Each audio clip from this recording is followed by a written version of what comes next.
ሰላም እጅጉን የተወደዳችሁና የተከበራችሁ የአሁኑ ስፖርት አድማጭ ተመልካቾቻችን እንደምን አደራችሁ። የዕለተ ቅዳሜ የጠዋት ስፖርታዊ መረጃዎችን ከአሁኑ ስፖርት ይዘን መጥተናል። በርካታ ስፖርታዊ መረጃዎችን ነው ለእናንተ ለውድ አድማጮቻችን ይዘን የቀረብ ነው። ከነዚህ መካከል እንግዲህ የ16ኛ ሳምንት የእንግሊዝ ፕሪሚየር ሊግን ጨምሮ በርካታ ጨዋታዎች ዛሬ የሚደረጉ ይሆናሉ። ከቀን 12 ሰዓት እንዲሁም እስከ ምሽት 5 ሰዓት ላይ የሚደረጉ ጨዋታዎች ናቸው የሚደረጉት። ሊቨርፑል በአንፊልድ፣ ቼልሲ በስታንፎርድ ብሪጅ እንዲሁም ደግሞ አርሰናል በፍላይ ኤምሬትስ የሚያደርጓቸው ጨዋታዎች ይጠበቃሉ። በስፔን ላሊጋም በስፖቲፋይ ካምፕኑ ባርሴሎና የሚያደርጉ ጨዋታዎች ይጠበቃሉ። በሌሎች ሊጎችም የሚደረጉ ጨዋታዎችን የምንመለከት ሲሆን ከዚህም በተጨማሪ ስለ ክለብ መረጃዎቻችን በስፋት የምናጋራቸው ይሆናል። አርሰናልን፣ ማንቸስተር ዩናይትድ፣ ማንቸስተር ሲቲ፣ ሊቨርፑል፣ ቼልሲ እንዲሁም ሌሎች ታላላቅ ክለቦችን በስፋት እንመለከታለን።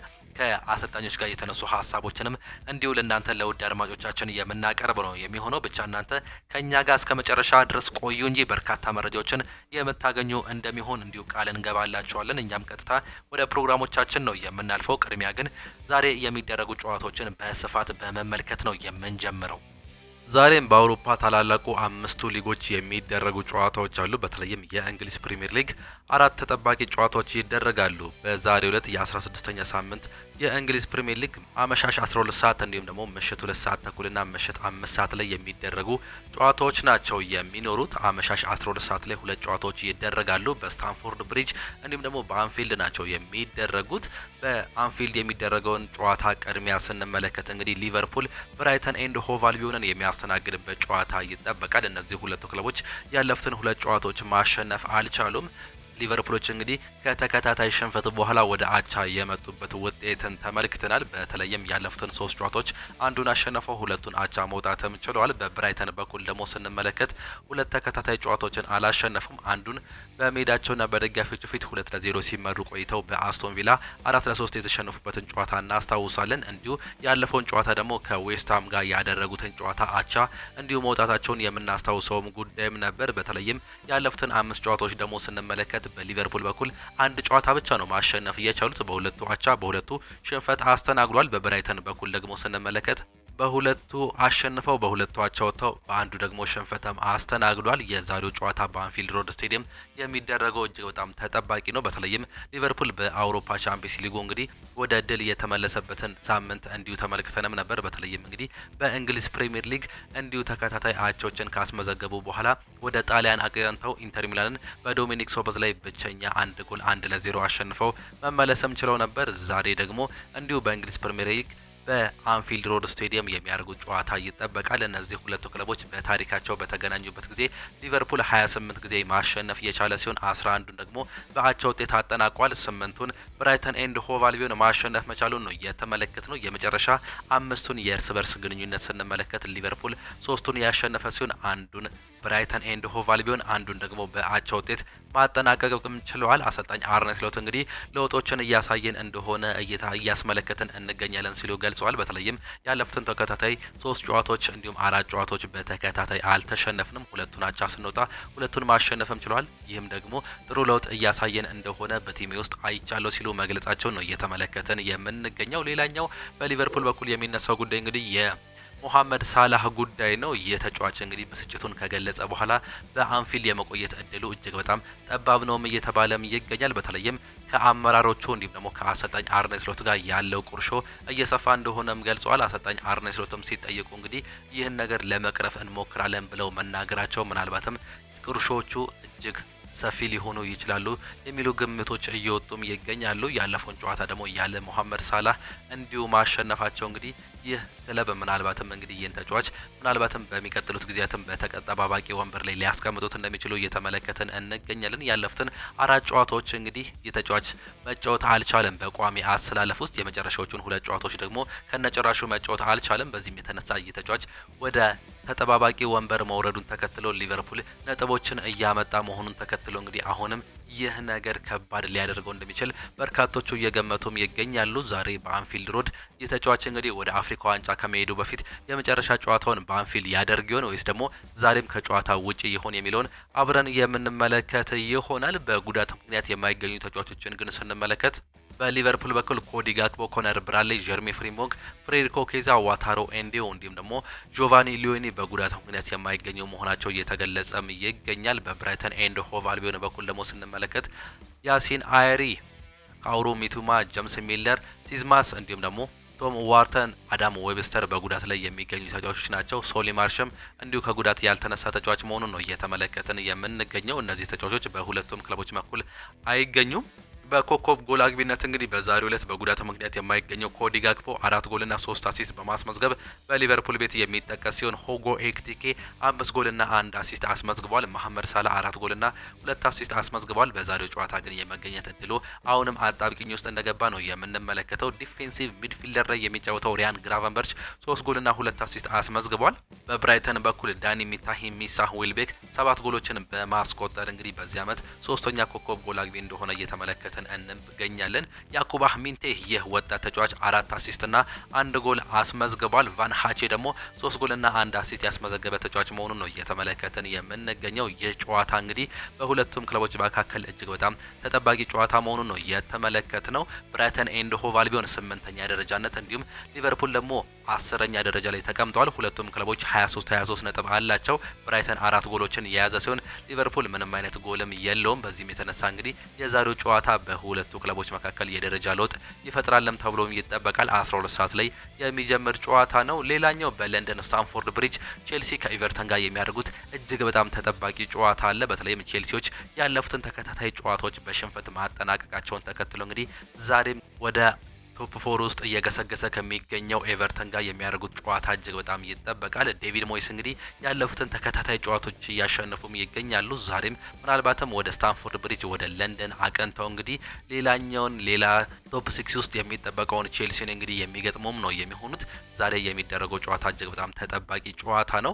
በቼልሲ በኩል እንግዲህ ካለፉት 3 ተከታታይ የእንግሊዝ ፕሪሚየር ሊግ ጨዋታዎች ማሸነፍ አልቻሉም። በሁለቱ አቻ ወጥተው በአንዱ ተሸንፈዋል። እንዲሁም በአውሮፓ ቻምፒየንስ ሊጉ ወደ አታላንታ እንዲሁ ቤርጋሞ ስቴዲየም አቀንተው እንግዲህ ሽንፈት ማስተናገዳቸውን እናስታውሳለን።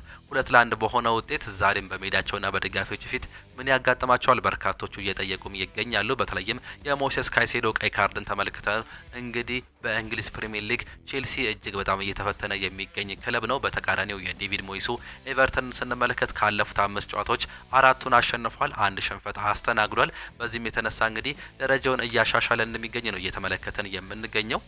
ኤቨርተን እንግዲህ ከ15ኛ ደረጃነት አሁን ደረጃውን በማሻሻል ወደ 7ኛ ደረጃነት መምጣትም ችሏል። 24 ነጥብ እንዲሁም 1 ንጹህ ጎሎችን በመያዝ ቼልሲ ደግሞ 25 ነጥብና 10 ንጹህ ጎል በመያዝ 5ኛ ደረጃ ላይ ነው የሚቀመጠው። ኤቨርተን ዛሬ የሚያሸንፍ ከሆነ እንግዲህ ወደ 4ኛነት የመምጣት ከፍተኛ እድልን ይዞ ነው የዛሬውን ጨዋታ የሚያደርገው። ቼልሲም ነጥቡን እንዲሁም ደግሞ ደረጃውን ላለማስረከብ ሲል የዛሬውን ጨዋታ እጅግ በጣም ከፍተኛ ፍልሚያ ይደረግበታል ተብሎም ይጠበቃል። አሰልጣኝ ኤንዞ ማሬስካ እንግዲህ በአሁኑ ሰዓት ላይ ከፍተኛ ጥያቄዎች እየተነሳባቸው ይገኛል። ያለፉትን ተከታታይ 4 ጨዋታዎች አለማሸነፋቸውን ተከትሎ በሁለቱ ሽንፈት ማስተናገዳቸውን ተከትሎ ማለት ነው። ዛሬ እንግዲህ የሚደረገው ጨዋታ ሲጠበቅ እነዚህ ሁለቱ ክለቦች በታሪካቸው በተገናኙበት ጊዜ ቼልሲ 75 ጊዜ ያሸነፈ ሲሆን 57ቱን ደግሞ ኤቨርተን አሸንፏል። 58ቱን በአቻ ውጤት ነው ማጠናቀቅ እየቻሉት። የመጨረሻ 5 ጨዋታቸውን ስንመለከት እንግዲህ ቼልሲዎች 2 ጨዋታ ያሸነፉ ሲሆን 2ቱን በአቻ ውጤት አንዱን ደግሞ በኤቨርተን አሸናፊነት ነው ማጠናቀቅም የቻሉት። አምና በዚህ ስቴዲየም በተደረገ ጨዋታ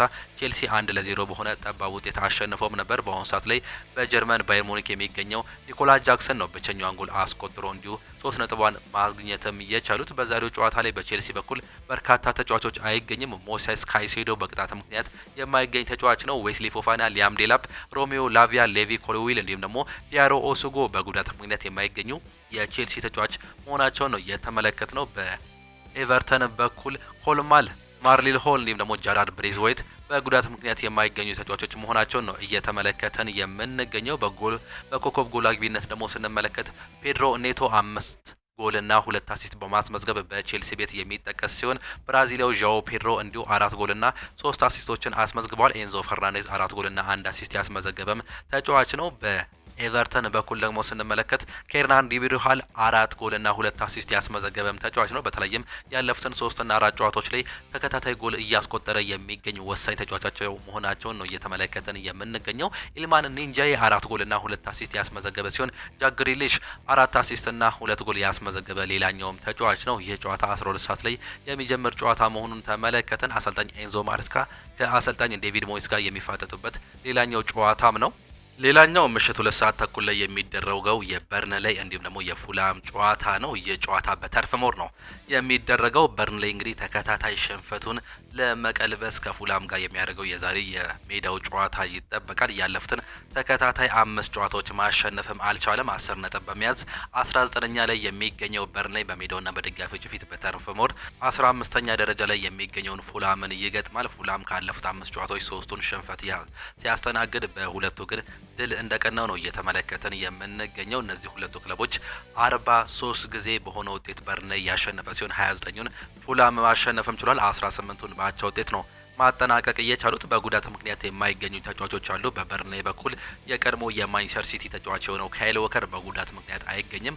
አሌክስ ተዋንዜቤም እንዲሁ ጉዳት ላይ ያለ ሲሆን ሃኒባል መጀብሪም ይህም እንግዲህ በቅጣት ምክንያት የዛሬው ጨዋታ እንደሚያመልጠው ነው እየተገለጸ የሚገኘው። ይህም እንግዲህ ኤፍኤው እንደቀጣው ይታወቅም ነበር። ሌሎች ተጎዳጅ ተጫዋቾችም እንዳሉ በበርካታ እንዲሁ ጉዳት ላይ ያሉ የበርንሌይ ተጫዋቾችንም ተመለከተን። አንቶኒ ሮበርትሰን፣ ሮድሪጎ ሙኒዝ እንዲሁም ደግሞ ሴሴኞን በፉላም በኩል የማይገኙ ተጫዋቾች መሆናቸውንም ተመለከትን። በኮከብ ጎል አግቢነት እንግዲህ በእነዚህ ክለቦች መካከል የሚጠቀሱ ተጫዋቾችን ስንመለከት በፉላም በኩል ሃሪ ዊልሰን ነው 4 ጎልና 1 አሲስት በማስመዝገብ የሚጠቀሰም። ሳሙኤል ቺኩዌዛ 3 አሲስትና 2 ጎል ያስመዘገበም ተጫዋች ነው። አሌክስ ኢዮቢ 2 ጎልና 2 አሲስት በማስመዝገብ ይጠቀሳል። ዚያን ፍሌሚንግ 5 ጎሎችን ያስመዘገበ የበርንሌይ ተጫዋች ሲሆን ጄደን አንቶኒ 4 ጎልና 1 አሲስት በማስመዝገብ የሚጠቀስም ተጫዋች ነው። ሃርትማን እንዲሁ 4 ጎሎችን ያስመዘገበ የበርንሌይ ተጫዋች መሆኑን ነው የተመለከትነው። ሌላኛው ምሽት 5 ሰዓት ላይ የሚጠበቀው ጨዋታ ላይ የሊጉ መሪ ከሊጉ ግርጌ ላይ ከሚገኘው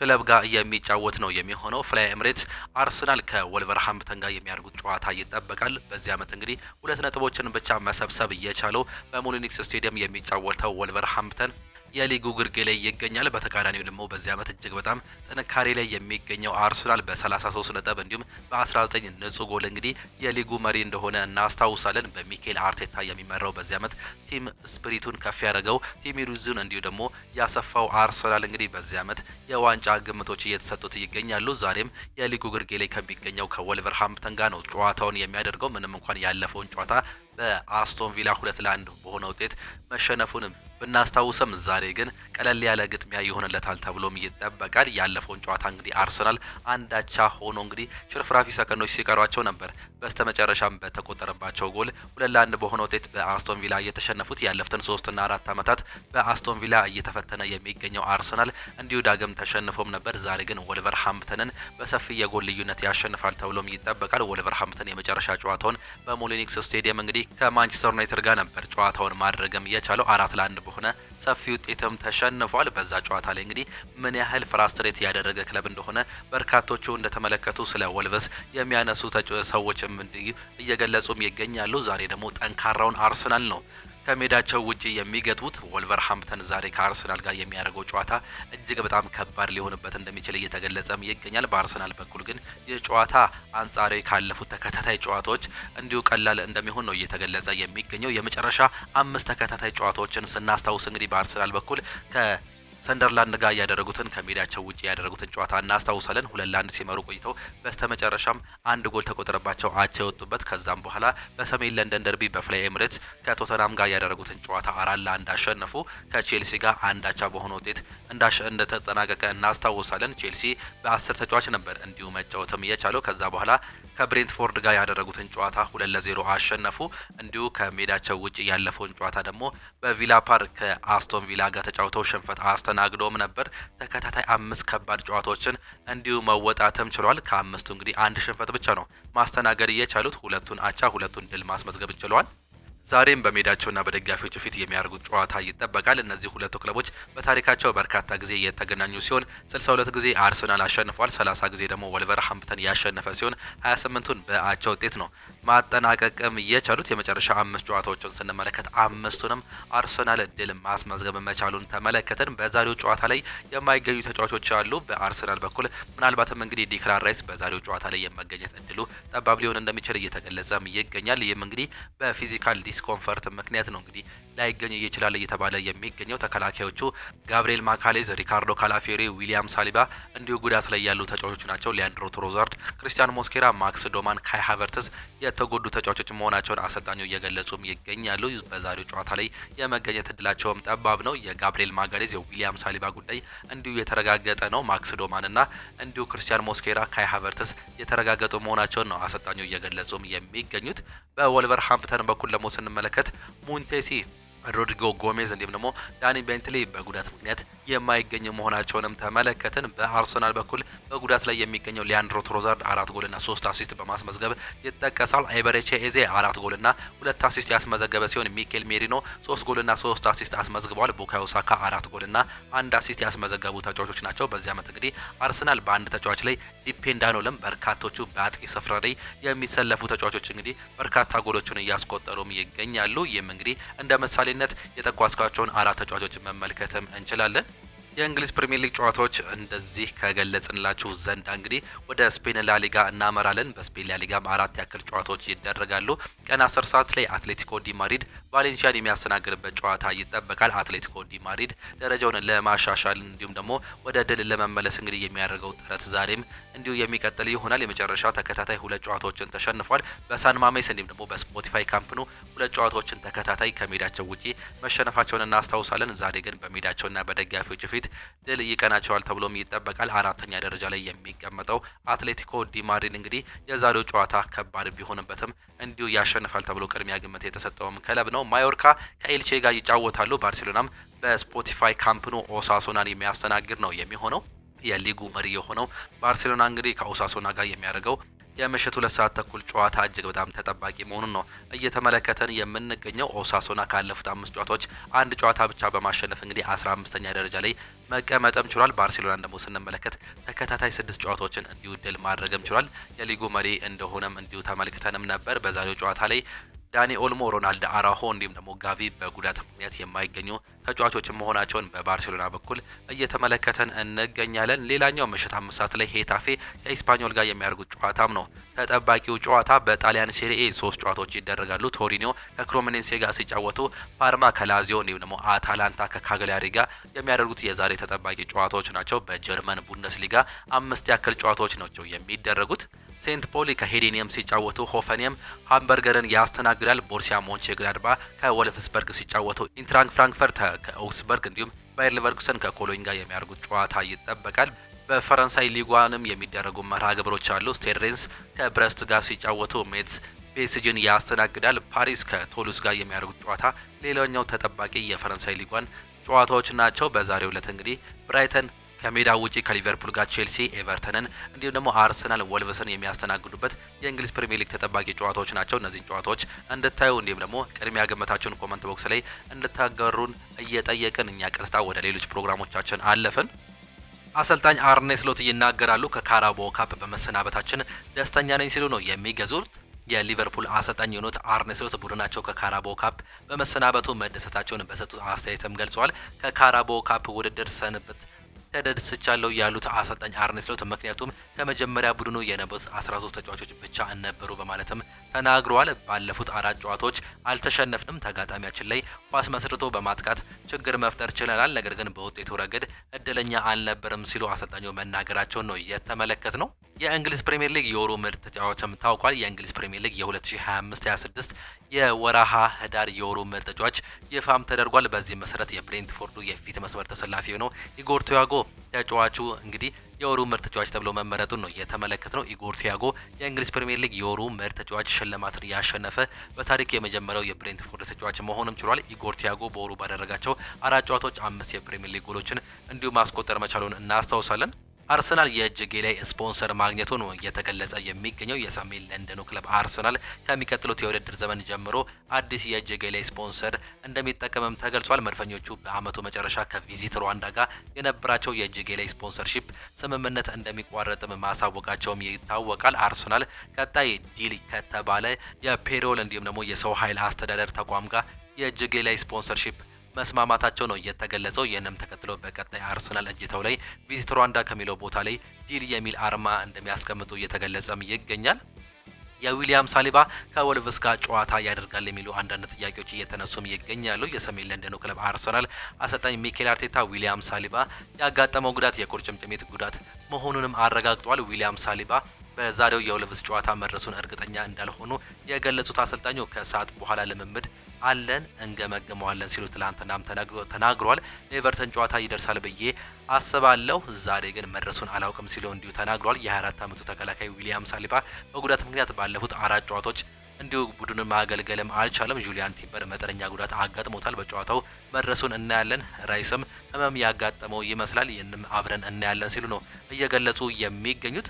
ኤንዞ ማሬስካ የወሩ ምርጥ አሰልጣኝ መባላቸውም ነው እየተገለጸ የሚገኘው። የእንግሊዝ ፕሪሚየር ሊግ የ2025/26 የውድድር ዘመን የወራ ህዳር የወሩ ምርጥ አሰልጣኝ ይፋም ተደርጓል። በዚህም መሰረት የቼልሲው አሰልጣኝ ኤንዞ ማሬስካ የወሩ ምርጥ አሰልጣኝ መሆንም ችሏል። አሰልጣኝ ኤንዞ ማሬስካ ሰማያዊውን እየመሩ በወሩ ያደረጓቸው የእንግሊዝ ፕሪሚየር ሊግ ጨዋታዎችንም በሁሉም አልተሸነፉም። በዚህም የተነሳ እንግዲህ የወሩ ምርጥ መባላቸው ነው እየተመለከተን የምንገኘው። አሰልጣኝ ሚኬል አርቴታ ሊጉን ለማሸነፍ 90 በላይ ነጥቦችን መሰብሰብ አለብን ሲሉም ተናግሯል። የመድፈኞቹ ዋና አሰልጣኝ ሚኬል አርቴታ ቡድናቸው በቀጣይ ግዴታ ማሸነፍ ያለበት ጨዋታዎች እንደሚያደርግ ነው እየገለጹ የሚገኙት። ሊጉን ለማሸነፍ ከ90 በላይ ነጥቦች መሰብሰብ አለብን ያሉት ሚኬል አርቴታ ይህ ማለት ብዙ ጨዋታዎችን ማሸነፍ ማለት ነው በማለትም ተናግሯል። አክሎም ከዛሬ ጀምሮ የምናደርጋቸውን 3ቱንም ጨዋታዎች ግዴታ ማሸነፍ አለብን ሲሉም ገልጿል። አርሰናል በዚህ ዓመት 4 ዋንጫ ማሳካት ይቻለ እንደሆነ የተጠየቁት ሚኬል አርቴታ አላማችን ነገ 3 ነጥብን ብቻ ማግኘት ነው ሲሉ ስለ ዛሬው ጨዋታ መናገራቸውንም ተመለከትን። የማንቸስተር ሲቲው አሰልጣኝ ፔፕ ጋርዲዮላ ከክሪስታል ፓላስ ጨዋታ በፊት በሚኖረው ጋዜጣዊ መግለጫ ላይ አልተገኙም። በአሰልጣኝ ፔፕ ጋርዲዮላ ምትክ ረዳት አሰልጣኝ ኮሎ ቶሬ ከጋዜጠኞች ጋር ቆይታ አድርጎም ነበር። እንግዲህ የተለያዩ ሀሳቦችን ነው ያነሱት። ፔፕ ጋርዲዮላ ሰላም ናቸው፣ ነገር ግን ትንሽ ከገጠማቸው ጋር እንዲሁ መገኘት አልቻሉም ሲሉ እንዲሁ መናገሩን ነው የተመለከት ነው።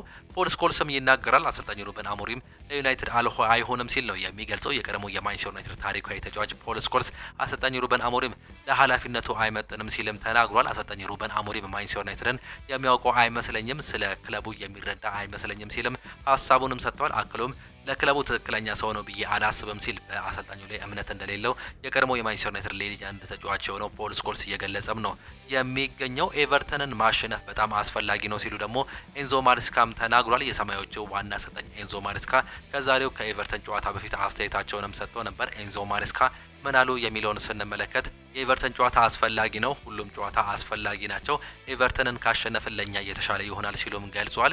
ዌስሌ ፎፋና ለጨዋታው ዝግጁ ነው፣ ስለ ሊያም ዴላፕ አላወቅንም፣ ምን ያህል ከሜዳ እንደሚርቅም አላውቅም ሲሉም ገልጿል። ኮል ፓልመር ዝግጁ ነው፣ ሁኔታው የተሻለ ነው፣ አብሮ ልምምድም ሰርቷል፣ ሁለት አይነት ስሜት ነው የነበረው፣ ዝግጁ ነው ሲሉም ገልጿል።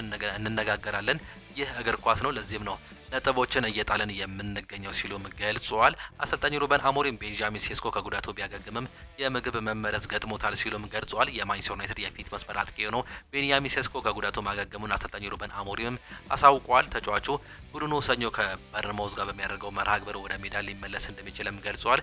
ይህ በእንዲህ እንዳለ ቤንጃሚን ሴስኮ ከጉዳቱ ቢያገግምም የምግብ መመረዝ እንዳጋጠመው የገለጹ ሲሆን በሌላ በኩል ሃሪ ማጓየር፣ ማቲያስ ደሊት ከበርንማውዝ ጨዋታ ውጪ መሆናቸው ነው የተገለጸው። አሰልጣኝ ሩበን አሞሪም አያይዞም ለአፍሪካ ዋንጫ የሚያመሩት አማድ ዲያሎ፣ ብሪያን ምቤሞ እንዲሁም ደግሞ ኑሴር ማዝራዊ በጨዋታው መሳተፋቸው እስካሁን እርግጠኛ እንዳልሆኑ ነው ከጨዋታው በፊት እንዲሁም መግለጽም እየቻሉት። ሮቤርቶ ዲዘርቤ ይናገራሉ። ሜሰን ግሪንውድ ባላንዶር ማሸነፍ ይችላል ሲሉ ነው የሚናገሩት። የኦሎምፒክ ዴማርሲያው አሰልጣኝ የሆኑት ሮቤርቶ ዲዘርቤ ሜሰን ግሪንውድ ባላንዶር የማሸነፍ አቅም እንዳለውም ነው እየገለጹ የሚገኙት።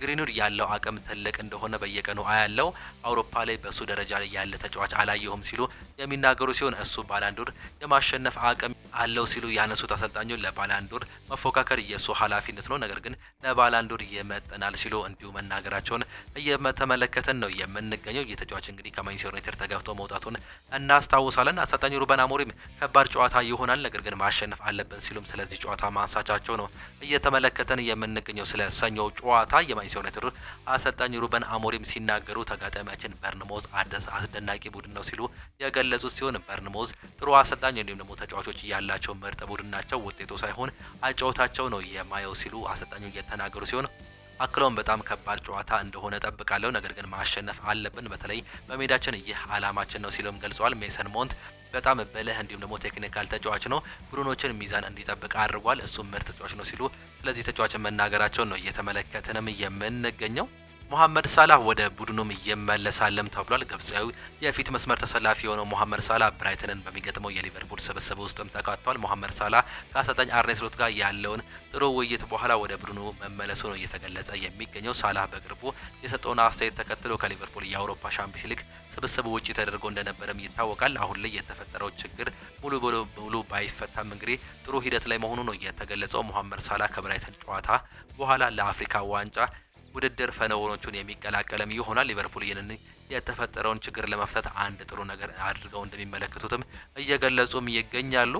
ኦስካር ጫማውን ሊሰቅል መሆኑን ገልጿል። ብራዚሊያዊ የቀድሞ የቼልሲ ተጫዋች ኦስካር በቅርቡ ህመም አጋጥሞት ሆስፒታል መግባቱ ተሰምቶም ነበር። ኦስካር በተደረገለት የሕክምና ምርመራ ከልብ ጋር የተያዘ ሕክምና እንዳጋጠመው እንዲሁ ተገልጿል። ይህንንም ተከትለው ከልጅነት ክለቡ ሳኦ ፖሎ የተጫወተው ኦስካር ጫማውን ለመስቀል መወሰኑ ነው ኢስፔን እያስነበበም የሚገኘው። የ34 ዓመቱ ኦስካር ባለፈው ዓመት ከቻይናው ክለብ ሻንጋይ ፖርት እንዲሁ ከ7 ዓመት በኋላ መለየቱ ወደ ሳኦ ፖሎ መሄዱ የሚዘነጋ ጉዳይም አይደለም።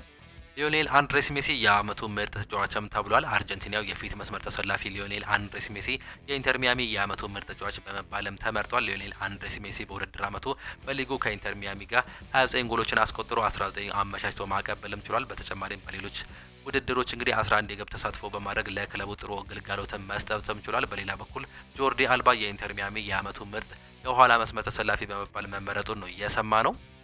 የማንቸስተር ዩናይትድ እዳ ከፍ ማለቱ ተገለጸ። ማንቸስተር ዩናይትድ ያለበት አጠቃላይ እዳ በክለቡ ታሪክ ከፍ ወዳለ ደረጃ መድረሱ ነው የተገለጸው። ክለቡ ያለበት እዳ ከፍ ወዳለ ደረጃ የደረሰው ባለፈው ክረምት ለተጫዋቹ ዝውውር ተጨማሪ ገንዘብ መበደሩን ተከትሎ መሆኑም ተገልጿል። ቀያዮቹ ሰይጣኖች ባለፈው ክረምት ለዝውውር ከአበዳሪ ተቋማት 105 ሚሊዮን ፓውንድ ተበድረውም ነበር። ይህም ማንቸስተር ዩናይትድ ያለበት እዳ በታሪክ ለመጀመሪያ ጊዜ $1 ቢሊዮን እንዲሻገርም አድርጎታል። በሌላ በኩል የግሌዘር ቤተሰቦች ክለቡን ሲቆጣጠሩ ወደ ክለቡ የሂሳብ መዝገብ ያስተላለፉት 481 ሚሊዮን ፓውንድ እዳ አሁንም ባለበት መሆኑ ነው እየተገለጸም የሚገኘው።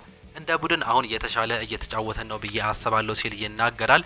ሁሉንም ለማሳተፍ እንሞክራለን፣ በተረፈ ስራችንን መቀጠል እንዲሁም በጥሩ ሁኔታ መፈጸም ይኖርበታል ሲል ነው እንዲህ ፓትሪክ ዶርጉ እየተናገረ የሚገኘው። አሁን ላይ በሊጉ ጥሩ ደረጃ ላይ ነን ያለው እንዲሁ ይህ ተጫዋች እኔ ስመጣ ከነበረው አንጻር አሁን ይበልጥ አንድ ሆነናል ሲል ነው ሀሳቡንም እየገለጸ የሚገኘው። በማንቸስተር ዩናይትድ ቤት እንዲሁ በርካታ ለውጦችን አለ ሲል ያነሳው ፓትሪክ ዶርጉ አሁንም በዚህ ነገሮች ውስጥ እንቀጥላለን ሲል መናገሩን ተመለከትን። የቅድመ ውድድር ዘመን ጨዋታዎችንም እንድንዋሃድና እንዲሁም ደግሞ ትስስራችን እንድናጠናክን ረድቶናል ሲል ፓትሪክ ዶርጉም ይናገራል። ከዚያ ባሻገር ከዓለም አቀፍ እረፍት በፊት ያስመዘገብናቸው ጥቂት አዎንታዊ ውጤቶች የቡድኑ መንፈስ እንዲነሳሳ አድርጓል። ከሜዳው ውጪም ያለንን ትስስር በጣም አሪፍ መሆኑ ጥሩ ነው ሲል ነው ይህ ተጫዋች አሁንም እየተናገረ የሚገኘው። ካፕቴን ብሩኖ ፈርናንዴዝ ባለፈው ሳምንት ጨዋታዎች 8 የግብ ተሳትፎ ለማንቸስተር ዩናይትድ አበርክቷል። ፖርቹጋላዊው የመሃል ሜዳ ፈርጥ ባለፉት 8 ጨዋታዎች 2 ግቦችን አስቆጥሮ 6 ለግብ የሚሆኑ ኳሶችን አመቻችቶ ማቀበል መቻሉ ነው እየተገለጸም የሚገኘው። ጋብሪኤል ጂሰስም ይናገራል። ሁሉንም ዋንጫዎች ማሸነፍ እንችላለን ሲል ነው የሚናገረው። የመድፈኞቹ የፊት መስመር አጥቂ ጋብሪኤል ጂሰስ አርሰናል አሁን ባለው ቡድን ትልቅ እምነት እንዳለውም ገልጿል። አሁን ባለን ቡድን እናምናለን የሚለው ጋብሪኤል ጂሰስ ባለን ጥሩ ስብስብ በዚህ ዓመት ለሁሉም ዋንጫዎች መፎካከር እንችላለን ሲልም ይገልጻል። መድፈኞቹ በአውሮፓ ሻምፒዮንስ ሊጉ ያደረጓቸውን 6 ጨዋታዎች በማሸነፍ እየመሩም ይገኛሉ። በተጨማሪም የእንግሊዝ ፕሪሚየር ሊግን በ2 ነጥቦች ልዩነት እየመሩ እንደሚገኙ ይታወቃል። በዚህም የተነሳ በዚህ ዓመት በርካታ ዋንጫዎችን የማንሳት እቅድም አለን። የእንግሊዝ ፕሪሚየር ሊግ እንዲሁም ደግሞ የአውሮፓ ሻምፒዮንስ ሊግ ዋነኛ እቅዳችን ሲሆን እንዲሁም ደግሞ ሌላኛው የካራባኦ ካፕና የኤፍኤ ካፕ ዋንጫዎችንም የማንሳት እድሉ አለን ሲል ከጉዳት የተመለሰው ብራዚሊያዊ የአጥቂ ስፍራ ተጫዋች ጋብሪኤል ጂሰስ እየተናገረም ይገኛል። ፖል ሜርሰን አርሰናል ሚኬል ሜሪኖን የመሃል አጥቂ እያደረገ እየተጫወተ የፕሪሚየር ሊጉን ዋንጫ እንደማያሸንፍ ነው እየገለጸም የሚገኘው። ሚኬል አርቴታ ሚኬል ሜሪኖን ከቪላ ጋር ባደረገው ጨዋታ እንደ መሃል አጥቂ ሲጠቀም ስህተት እንደሰራ አሰብ የነበርም ሲል ይናገራል። ሚኬል ሜሪኖ ብዙ ጠቃሚ ጎሎች እንደሚያስቆጥር አውቃለሁ፣ ነገር ግን ቪላ በጥሩ ሁኔታ ላይ ስለነበር ተጋጣሚዎችን ለመረበሽ እንዲሁም እንደ ቪክተር ዮኮረሽ ያለ ሰው በዚያ አሰላለፍ ውስጥ ያስፈልጋቸው ነበር ሲልም እንዲሁ ሀሳቡንም ያነሳል። ቪክተር ዮኮረሽን ተቀያሪ ለማድረግ ያንን ሁሉ ገንዘብ እንዴት ተከፍላለ? እንዲሁም ለሶስት ተከታታይ ጨዋታዎች በተቀያሪ ወንበር ላይ ይቀመጣል። የአካል ብቃት ችግር ካለበት ለምን ወንበር ላይ ይገኛል? አልገባኝም። ይህንን ከዚህ በፊት ተናግሬያለሁ። እናም እንደገናም እላለሁ አርሰናል ሜሪኖን እንደ መሃል አጥቂ መጫወት ከቀጠሉ ሊጉን አያሸንፉም ሲል የራሱን ሀሳብ ፖል ሜርሰን አሁንም እየገለጸም ይገኛል። በአርሰናል ቤት ያለውን ችግርም ሲያነሳ አሰልጣኝ አርኔ ስሎት ከሞሐመድ ሳላ ጋር ሊነጋገሩ እንደሆነም እየተገለጸም ይገኛል። የመርሲሳይዶ ክለብ ሊቨርፑል ዋና አሰልጣኝ አርኔ ስሎት ከሞሐመድ ሳላ ጋር ንግግር ሊቀመጡ እንደመሆኑ ነው የተገለጸው። ከሳላ ጋር ለንግግር እንቀመጣለን፣ ውጤቱ የነገ ጨዋታ ምን እንደሚመስል ይወስናል ሲሉ አሰልጣኝ አርኔ ስሎት ስለ ዛሬው ጨዋታም ተናግሯል። አክሎም ሳላ ወደ ጣሊያን እንዳይጓዝ የወሰነው እንደ ክለብ ነው፣ እኔም የውሳኔ አካል ነበርኩ ሲሉም አረጋግጧል። በሌላ በኩል አሌክሳንደር አይዛክ ጉዳት እንዳጋጠመው እንዲሁም በዛሬው ጨዋታ መድረሱ አጠራጣሪ መሆኑን አሰልጣኙ እንዲሁ እየገለጹም ይገኛሉ። ፍሬድሪኮ ኬዛ በበኩሉ ወደ ልምምድነት ተመለሰ። አሰልጣኝ አርኔ ስሎት ማረጋገጣቸውን ነው የተመለከተው። ጃረል ኳንሳም የቀድሞ የሊቨርፑል ተጫዋች ነው። ጃረል ኳንሳ ስለ ሞሐመድ ሳላም ይናገራል። ሞሳላ ታላቅ ባህሪ ያለው ሰው ነው። ሞ ከባድ ጊዜ ላይ እገዛ ሰጠኝ፣ ከሱ ጥሩ ነገር ብዬ አስባለሁ። እኛ ሁላችንም እንደምናውቀው አሁንም ከሱ ጀርባ ምን እንደተፈጠረ እንደሆነ አናውቅም ሲል እየገለጸም ይገኛል። ሞሐመድ ሳላ እጅግ በጣም ጥሩ ሰው ነው ሲል ነው እየገለጸ የሚገኘው። ሉዊስ ስቲል ይዞት የወጣውን መረጃ ደግሞ ስንመለከት ኮዲ ጋክፖ በደረሰበት ጉዳት ምክንያት ለጥቂት ሳምንታት ከሜዳ የሚርቅ ይሆናል። ይህም በቦታ ላይ በቂ ተተኪ ተጫዋቾች ባለመኖሩ የተከሰተ ሊሆን ይችላል ሲል እንዲሁ እየገለጸም ይገኛል። ኮዲ ጋክፖ በጉዳት ምክንያት እንደማይገኝ እየተገለጸም ይገኛል። ካሪም ቤንዜማ ሪያን ቸርኪ ግሩም ተጫዋች ነው፣ እኔ እወደዋለሁ፣ ምክንያቱም እሱ ፈረንሳይ እንዲሁም ደግሞ አንዳንድ ጊዜ የምትፈልገው አይነት ተጫዋች ነው። አሁን ላይ ፔፕ ጋርዲዮላ አሰልጣኙ ነው፣ እናም እንደሚሳካለት ምንም ጥርጥር የለኝም ሲል ሪያን ቸርኪ ያለበትን ሁኔታም ይናገራል። ጎሎችን በማስቆጠር ረገድ ጥሩ ላይ ነህ፣ ከየት የመጣ ነው ተብሎ ተጠይቆም ነበር። ኒኮ ሲናገርም እንግዲህ ኤርሊንግ ብሮት ሃላንድ ጥቂት ምክሮችን እየሰጠኝ ይገኛል ሲል ኒኮ ኦሬሌ በአሁኑ ሰዓት ላይ እየገለጸም ይገኛል። ያለፉትን ተከታታይ ጨዋታዎች ላይ እንግዲህ ለውጥ እያሳየ የሚገኘው እንዲሁም ደግሞ በአጥቂ ቦታ ላይ እንግዲህ ራሱን እያገኘ የሚገኘው ኒኮ ኦሬሌ በዚህ ዓመት ጥሩ ጎሎችን እያስቆጠረም ይገኛል። ይህንን ተከትሎ ነበር ጥያቄም የቀረበለት። የስፔን አሰልጣኝ ሉዊስ ዴላ ፎንቴ ይናገራሉ። ሮድሪ ከ2026 የዓለም ዋንጫ በፊት ሙሉ ለሙሉ ዝግጁ እንደሚሆን እተማመናለሁ ሲሉም ይገልጻሉ። የተጫዋች በዓለም ዋንጫው ላይ ለስፔን በርካታ ጥቅሞችን ይሰጣል። የተጫዋች ሙሉ በመቶ ማለትም 100% እንግዲህ ፊት መሆን አለበት። ይህ ደግሞ ለእኛ እጅግ በጣም ብዙ ነገር ይጠቅመናል ሲሉ እየገለጹ መገኘታቸውን ነው የተመለከት ነው። ማርኮ ኩሬላ በካይሴዶ ላይም ሀሳቡን ይሰጣል። የመጀመሪያውን ጨዋታ በብራይተን ሲጫወት በጣም ጥሩ ነበር፣ እናም በጣም ወጣትም ነበር። ነገር ግን በቀላሉ ማየት ይቻላል የተለየ ተሰጥኦ እንዳለው። ታክሎቹ፣ የአስተሳሰብ ፍጥነቱ፣ የካይ አጫወቱን በጣም ነው የምወድለት ሲል ሀሳቡን እየሰጠም ነው የሚገኘው። ዊሊያም ጋላስም ሲናገር እውነት በዚህ ጊዜ ቼልሲ አንድ ልምድ ያለው ተሞክሮ ያለውን ተጫዋች እንዲያስፈርሙ ተስፋ አድርጌ ነበር። ለእኔ ቼልሲን ከፍታ ላይ የሚያደርጉ የሚችሉ ተጫዋቾች ቪክተር ኦሲሜን ነው ሲል ሀሳቡንም ይሰጣል። እኔ እሱን ለቼልሲ ሲጫወት ማየት ፈልጌም ነበር፣ ግን አልሆነም። የኔ እምነት እሱን በቼልሲ ቤት ማየት ነው፣ ምክንያቱም በጥራቱ ምክንያት ለቼልሲ በፍጥነት እንዲሁም በማጥቃት ላይ ምን ያህል አውሬ እንደሆነ እናውቃለን። በአሁኑ ሰዓት ላይ በርካታ ወጣት ተጫዋቾች አሉ፣ በቼልሲ ቤትም ጥሩ ለውጦችን እያመጡም ይገኛሉ። ነገር ግን በአሁኑ ሰዓት ላይ ቼልሲ የሚያስፈልገው ልምድ ያለው ተጫዋች ነው። ይህም እንግዲህ ምናልባትም ይህ ተጫዋች ይሆን ነበር ሲል ስለ ቪክተር ኦሲሜን እየተናገረም ነበር። ሪያል ማድሪድ ለዣቪ አሎንሶ የመጨረሻ እድል ሰጥቶታል። የእሁዱ ጨዋታ ለሱ ትልቅ እድል ነው ሲል ስካይ ስፖርት እየገለጸም ይገኛል። ነገ ሪያል ማድሪድ ከሜዳቸው ውጪ የሚያደርጉት ጨዋታ እንግዲህ ወሳኝ እንደሚሆን እየተገለጸም ይገኛል። በሪያል ማድሪድ ቤት ውስጥ የጎደለው ነገር ምንድን ነው የሚሉ አንዳንድ ጥያቄዎች እየተነሱም ይገኛሉ። ካሪም ቤንዜማም እንግዲህ ሲናገር የጎደላቸው ነገር በምባፔ፣ በቪኒሲየስ ጁኒየር እንዲሁም በቤሊንጋም እና በሮድሪ መካከል ያለው ቅንጅት ብቻ ነው። እያንዳንዱ ተጫዋች በሜዳ ላይ ምን ማድረግ እንዳለበት ማወቅም አለበት። ቤሊንጋም ጨዋታ ፈጣሪ መሆኑን መሆኑን ማወቅ አለበት እንጂ ጎል አስቆጣሪ መሆን የለበትም። ኪሊያን ምባፔ እሱ የቡድኑ ግብ አስቆጣሪ እንጂ ጨዋታ ፈጣሪ አይደለም። ቪኒሲየስ ተከላካይ አማካይ አይደለም፣ እሱ አማካይ ወይም ደግሞ የግራ ክንፍ መስመር አጥቂ ነው ሲል እንዲሁም ይናገራል። ሁሉም ሰው በሜዳ ላይ ምን ማድረግ እንዳለበት ሲያውቅ ሁሉም ነገር ይስተካከላል። ምክንያቱም በአንድ ቡድን ውስጥ ያሉትን ምርጥ ተጫዋቾች እያየን ነው። እናም መስማማት አለባቸው ሲል ካሪም ቤንዜማ ስለ ሪያል ማድሪድ ያላቸውን ችግር እንዲሁ ይገልጻል። ሲገልጽ ደግሞ ሌላኛው የሪያል ማድሪድ ችግር በክለቡ ውስጥ የኖረ ወደ ምባፔ፣ ቪኒሲየስ እንዲሁም ደግሞ ኪሊያን ምባፔ ሄዶ ምን እየተፈጠረ ነው ብሎ ያጣ ነው ብሎ የሚናገር ትልቅ ተጫዋች አለመኖሩ ነው ሲልም ሀሳቡን ይሰጣል። በዚህ ሰዓት ላይ እንደዚህ አይነት ነገሮችን የሚለውጡ ከሆነ ሪያል ማድሪድ ወደ ቀድሞ አቋሙ የመመለስ እድል አለው ሲልም አሁንም እየገለጸም ነው የሚገኘው። ኢስፔን ይዞት የወጣውን መረጃ ደግሞ ስንመለከት ፍሎሬንቲኖ ፔሬዝ ሲበዛ የሮድሪጎ አድናቂ ናቸው። ለፕሬዚዳንቱ ቅርብ የሆኑ ሰዎች እንደሚናገሩት ብራዚሊያዊ ተጫዋች የፍሎሬንቲኖ ፔሬዝ ደካማ ጎኑ ነው፣ ተሰጥኦም በጣም ይወደዋል። ተጫዋቹ ከመጣበት ከ2019 ጀምሮ የፔሬዝ ድጋፍ ተለይቶት አያውቅም ሲል እየገለጸም ይገኛል። በዚህም የተነሳ የተጫዋች ከሎስ ብላንኮቹ የመውጣት እድሉ እጅግ በጣም ዝቅተኛ ነው እየተባለም የሚገኘው። ስፔናዊ ተከላካይ ዲን ሆይስተን በሪያል ማድሪድ ቤት በመጪው እሁድ በላሊጋው ከአልቫሌዝ ጋር በሚያደርገው ጨዋታ ላይ ከጉዳት አገግሞ የመድረስ እድሉ በጣም ዝቅተኛ መሆኑ ተገልጿል። በተመሳሳይ ፈረንሳዊ አማካይ ኤድዋርዶ ካማቪንጋ እንዲሁም ደግሞ ኪሊያን ምባፔ የመመለሳቸው ነገር እንዲሁ አጠራጣሪ መሆኑ ነው እየተገለጸ የሚገኘው። ሪያል ማድሪድ በአሁኑ ሰዓት ላይ በከፍተኛ ጉዳት እየታመሰም ይገኛል። የሪያል ማድሪድ ተጫዋች አሁን ላይ በግልጽ ከዣቪ አሎንሶ ጎን ተሰልፈዋል። ነገር ግን ሪያል ማድሪድ እሱን ለማባረር የተጫዋቹን ወገንተኝነት እንዲሁም ደግሞ እንቅፋት አይመለከትም ሲል እየገለጸም ይገኛል። ዲያሮ አስ በዘገባው በሪያል ማድሪድ አሁን ላይ ብቸኛው መመዘኛ ውጤትም ሆኗል። ዣቪ ውጤት የማያመጣ ከሆነ ከሱ ጎን ለመባረር ግልጽ አቋም ይዟል ሲሉ ዲያሮ አስ እየዘገበ ሲሆን የሪያል ማድሪድ ማኔጅመንት በተጨማሪም ቡድኑ የበዛ አካላት ብቃት ችግሮችን እያሉበት እየተረዳ ሲሆን በተጫዋቾቹ በኩልም ጨዋታውን ለማሸነፍ የሚያስችል በቂ ዝግጅት እያደረጉ እንደማያደርጉ ተገንዝበዋል ሲል ሪያል ማድሪድ እንዲሁ ዲያሮ አስ እየዘገበም ይገኛል። ይህም አንዳንድ ለውጦችን እየፈጠረ እንደሚገኝ ነው እየተመለከተን የምንገኘው። ሜሲ በህንድ የተሰራለት ሐውልትም ተጠናቋል። አርጀንቲናዊ ኮከብ ሊዮኔል አንድሬስ ሜሲ ወደ ህንድ በማምራት ለ3 ቀናት የጎት ኢንዲያ ቱር ጉብኝትም ያደርጋል። በህንድ ኮልካታ ለሊዮኔል ሜሲ የተሰራው 21 ሜትር የሚረዝመው ግዙፍ ሐውልት መጠናቀቁ ነው የተገለጸው። ሊዮኔል አንድሬስ ሜሲ የተሰራለት ሐውልት በዛሬው ዕለት በህንድ በመገኘት በራሱ መርቆ ይፋ እንደሚያደርግ ነው እየተገለጸ የሚገኘው። ተሰርቶ ለመጠናቀቅ 40 ቀናትን የወሰደው ሐውልቱ ሊዮኔል ሜሲ የዓለም ዋንጫውን ይዞ የሚያሳይም ነው። ይህም እንግዲህ በሊዮኔል ሜሲ የሚመረቅ መሆኑ ነው በአሁኑ ሰዓት ላይ መረጃዎች በስፋትም እያመላከቱም የሚገኙት።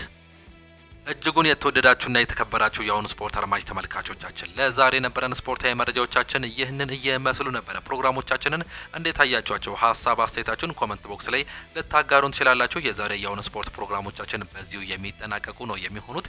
በነገው የጧት ፕሮግራሞቻችን እስከምንገናኝ ድረስ ግን እንግዲህ አንዳንድ የዛሬ ጨዋታዎችን እናስታውሳችሁ። ዛሬ አመሻሽ 12 ሰዓት ላይ እንግዲህ ሊቨርፑል በአንፊልድ ሮድ ስቴዲየም ብራይተን ኤንድ ሆቭ አልቢዮንን ያስተናግዳል። ያለፉትን ተከታታይ 3 ጨዋታዎች ማሸነፍ ያልቻለው ቼልሲም እንዲሁ በኤቨርተን የሚፈተንበት ዛሬ የስታንፎርድ ብሪጅ ጨዋታም ነው። በርንሌይ ከፉላም እንዲሁም ደግሞ አርሰናል ከወልቨርሃምፕተን ጋር የሚያደርጉት ጨዋታ ነው። አርሰናል ከወልቨርሃምፕተን ምሽት 5 ሰዓት ላይ በፍላይ ኤምሬትስ በለንደን የሚደረግም ጨዋታ ነው። በስፔን ላሊጋም ባርሴሎና ከኦሳሱና ጋር የሚያደርጉት ተጠባቂ ጨዋታዎች አሉ። እነዚህን ጨዋታዎች እንድታዩ እየጋበዝን የዛሬ የጠዋት ፕሮግራሞቻችንን በዚሁ የምናጠናቅቅ ነው የሚሆነው።